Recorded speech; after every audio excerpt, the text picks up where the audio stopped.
pati si Bernabe ay nabuyo sa kanilang pagtutulwari. Ngunit narating makita na hindi sila nagsisilakan ng matuwid ayon sa katotohanan ng Ebanghelyo. Sinabi ko kay Cephas sa harapan nilang lahat, kung ikaw na Hudyo ay namubuhay gaya ng mga hintil at di gaya ng mga Hudyo, bakit mo pinipilit ang mga hintil na mabuhay na gaya ng mga Hudyo? Ayun, pinagsabihan niya si Pedro sa harapan ng lahat ng mga apostol Kasi siya ang may karapatan, siya ang inilagay ni Kristo na para magpatuloy ng kanyang trabaho bilang tagapangasiwa ng iglesia, hindi si Pedro, kapatid.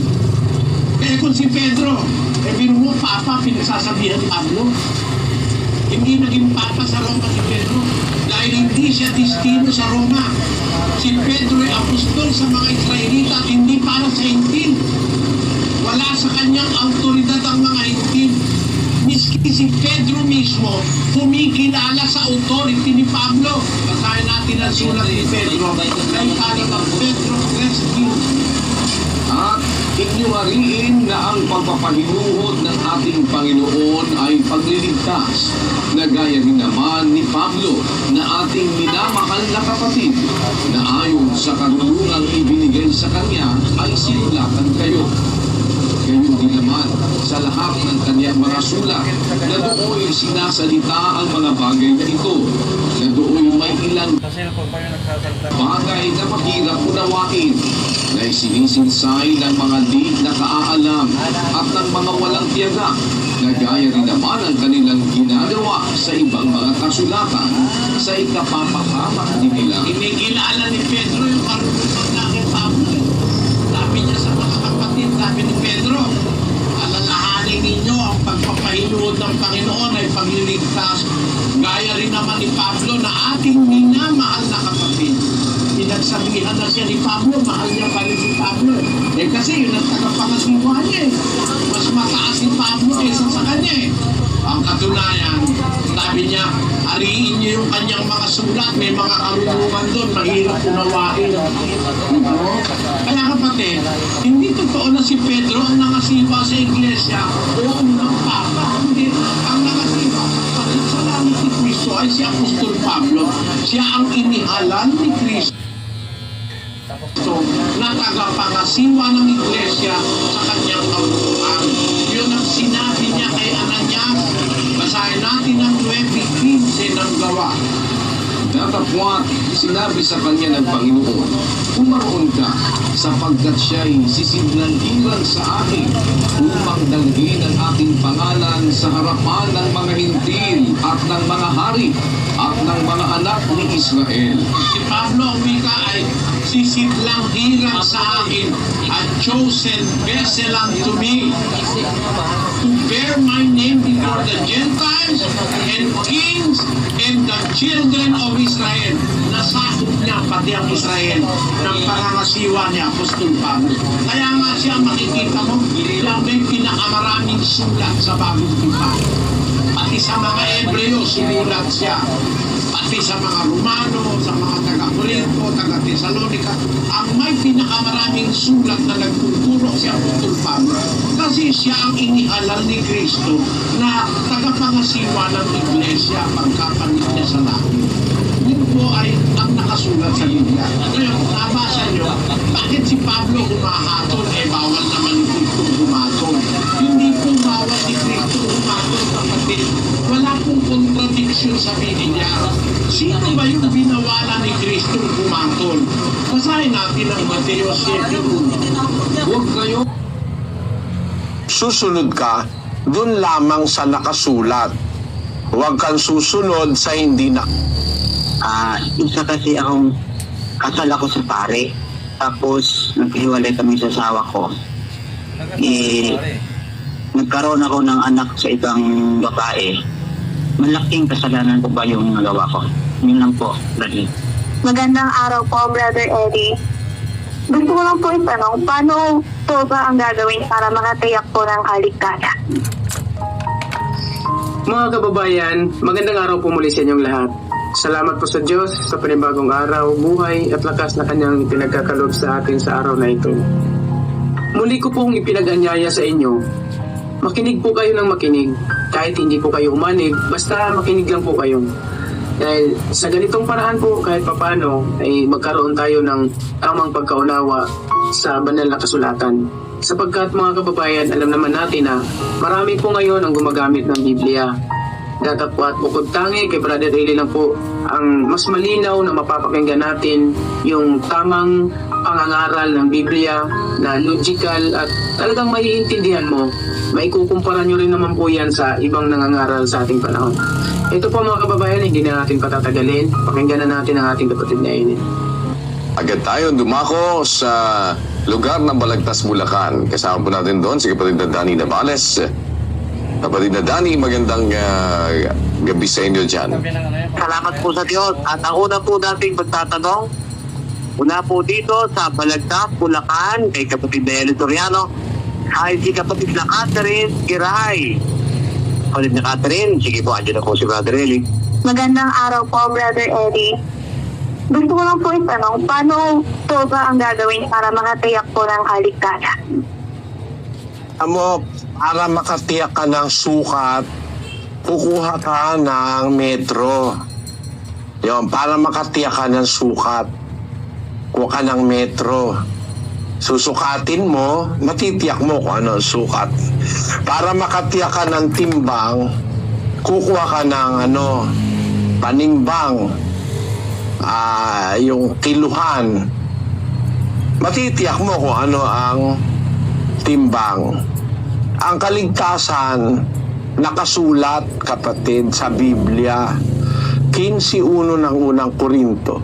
Ngayon ipinatatalastas ko sa inyo mga kapatid ang ebanghelyo na sa inyo'y aking ipinangaral, na inyo namang tinanggap, na siya naman inyong pinananatilihan. Sa pamamagitan naman ito'y ligtas kayo kung matyagan ninyong iingatan ang salitang ipinangaral ko sa inyo, maliban na kung kayo'y nagsisampalataya ng walang kabuluhan.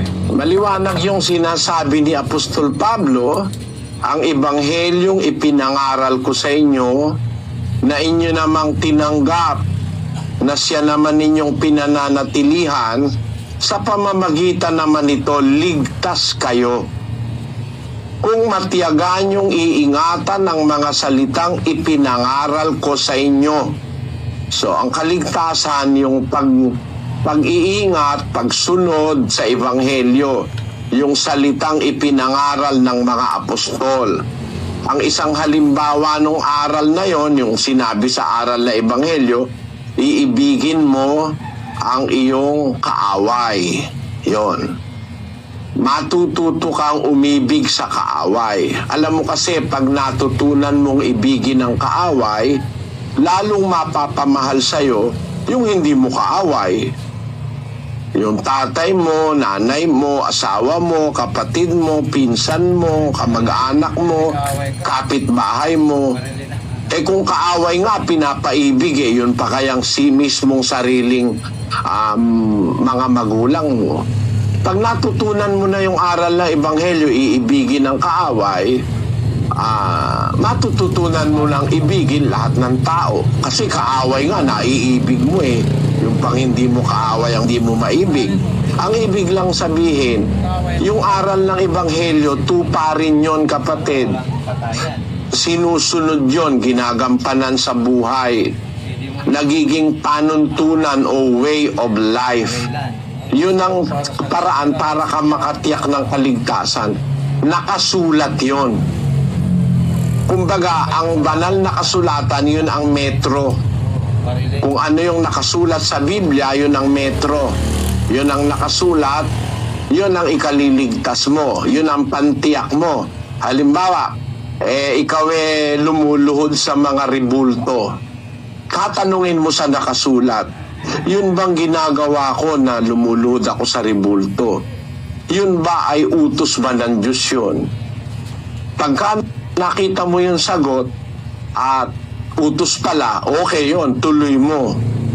Pero pagka hindi ganon, ano naman ang sabi? Basahin natin, kapatid na Daniel, yung Deuteronomio 5:7. Huwag kang magkakaroon ng ibang mga Diyos sa harap ko. Huwag kang gagawa para sa iyo ng larawang inanyuan na kawangis ng anumang anyong nasa itaas sa langit o ng nasa ibaba sa lupa o ng nasa tubig sa ilalim ng lupa. Huwag mong yuyukuran sila o paglilingkuran man sila, sapagkat akong Panginoon mong Diyos ay mapanibughuing Diyos na aking dinadalaw ang kasamaan ng mga magulang sa mga anak sa ikatlo at sa ikaapat na sali ng nangapopoot sa akin. Ayon. Yun ang nasa Biblia, yun ang nasa Ebanghelyo. Huwag kang gagawa ng mga larawang inanyuan. Thou shalt not make any graven image or any likeness of anything that is in heaven above, or that is in the earth beneath, or that is in the waters beneath the earth. Thou shalt not bow down thyself unto them, nor serve them. For I, the Lord thy God, am a jealous God, visiting the iniquity of the fathers upon the children unto the third and fourth generation of them that hate me. Mayroon pala nakasulat. Gusto mong makatiyakan ng kaligtasan, huwag kang luluhod sa mga ginawa ng kamay ng tao. Ngayon, kung pinang ginagawa mo, makakatiyak ka ba ng kaligtasan? Lumuluhod ka ron, bawal sa nakasulat yun. Yon, ang ibig sabihin kapatid, kung ano na yung nakasulat sa Biblia, yun ang susundin mo. Makakatiyak kang maliligtas kapag sinusunod mo. Basahin nga natin sa Bibliang Katoliko yon, kapatid na Daniel. Baka wala naman. Ito po sa Bibliang Katoliko, 5:7 ng Deuteronomio. Huwag kang magkakaroon ng ibang mga Diyos liban sa akin. Huwag mong igagawa ang iyong sarili ng anumang larawang inanyuan na nasa langit sa itaas o ng nasa lupa sa ibaba o ng nasa mga tubig sa ilalim ng lupa. Huwag kang magpapatira pa sa kanila ni sasamba sa kanila, sapagkat ako na Panginoon mong Diyos ay isang Diyos na mapanibughuin, na nagagawad ng mga parusa dahil sa kasamaan ng kanilang mga magulang sa mga anak ng mga napopoot sa akin hanggang sa ikatlo at ikaapat na saling lahi. Pareho naman pala nasa Biblia na regular na ginagamit ng mga protestante, hindi nung nasa Katoliko. Bawal naman pala yun na gagawa ka ng mga larawang inanyuan. Yun. Yun